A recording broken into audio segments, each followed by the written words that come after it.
வாராகி அம்மனை யாரெல்லாம் வழிபட வேண்டும்? பல காலமாக வாராகி அம்மன் வழிபாடு வழக்கத்தில் உள்ளது. நல்லெண்ணெய் தீபமேற்றி பஞ்சமி திதியன்று பிரம்ம முகூர்த்த வேளையில் வாராகி வழிபாட்டினை துவங்கலாம்.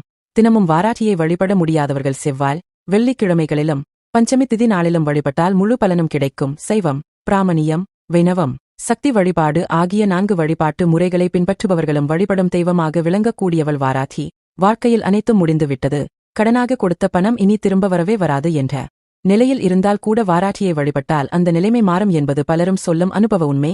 சப்தகன்னியர்களில் ஒருவராக போற்றப்படும் வாராகி அம்மன் தெய்வீக குணமும் விலங்கின் ஆற்றலும் கொண்டவளாக விளங்குகிறாள். தாயை போன்ற இரக்கமும் தயாள குணம் உடையவளாக இருக்கும் வாராகி மூர்க்க குணம் உடையவளாக உள்ளதால் இவளை உக்ர தெய்வமாக வழிபடுகிறார்கள். இவளை வராக அவதாரம் எடுத்த மகாவிண்ணுவின் பெண் வடிவம் என்றும் சிலர் சொல்வதுண்டு.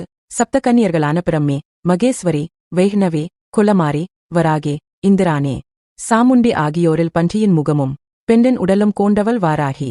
எதிரிகள், தீய சக்திகள், கடன்கள் போன்ற துயரங்கள் ஆகியவற்றை அடித்து விரட்டக்கூடிய தெய்வமாக வாராகி விளங்குகிறாள்.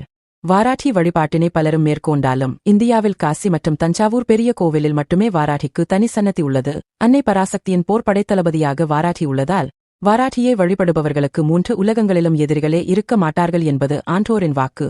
ராஜராஜ சோழனுக்கு வெற்றிகளை வாரி வழங்கிய தெய்வமாக வாராகியே விளங்குகிறாள். மற்ற கோவில்களில் எந்த விழாக்கள், உற்சவங்கள் துவங்கினாலும் முழு முதற் கடவுளான விநாயகருக்கு தான் முதல் பூசை நடைபெறும். ஆனால் தஞ்சை பெரிய கோவிலில் மட்டும் முதல் பூசை வாராகிக்கே நடத்தப்படும். மரபு காலம் காலமாக கடைபிடிக்கப்பட்டு வருகிறது. வாராகி அம்மனை வழிபட நினைப்பவர்கள் மனதில் எந்தவிதமான தீய எண்ணங்களும் இல்லாமல் மன தூய்மையுடன் தொடர்ந்து வாராகிக்கு உரிய மந்திரங்களை சொல்லி தினமும் மனமுருக வழிபட்டு வந்தால் அவளின் பரிபூரண அருள் கிடைக்கும்.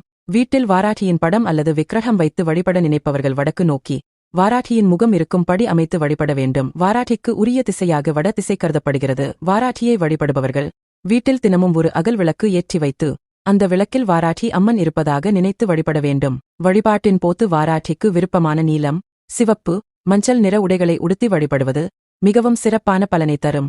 நைவேத்தியமாக தயிர் சாதம், மாதுளை படைத்து சிவப்பு நிறம் கொண்ட மலர்களை சாத்தி வழிபடலாம். 27 நட்சத்திரங்களில் கிருத்திகை, பூரம், மூலம், ரேவதி நட்சத்திரங்கள் பிறந்தவர்கள் வாராகி அம்மனை நிச்சயம் வழிபட வேண்டும். அதேபோல் 12 ராசிகளில் மகரம், கும்பம் ராசிகளைச் சேர்ந்தவர்களும் வாராகியை வழிபட கஷ்டங்கள் என்பது அவர்களை அண்டாது.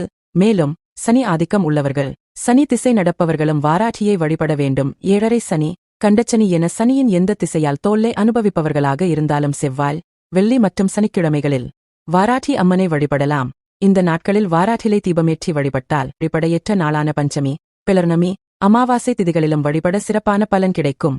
பஞ்சமி திதியன்று வாராகி துதிகளை பாடி மனமுருக அழைத்து வேண்டினால் வாராகி அம்மன் வீடு தேடி வருவாள் என்பது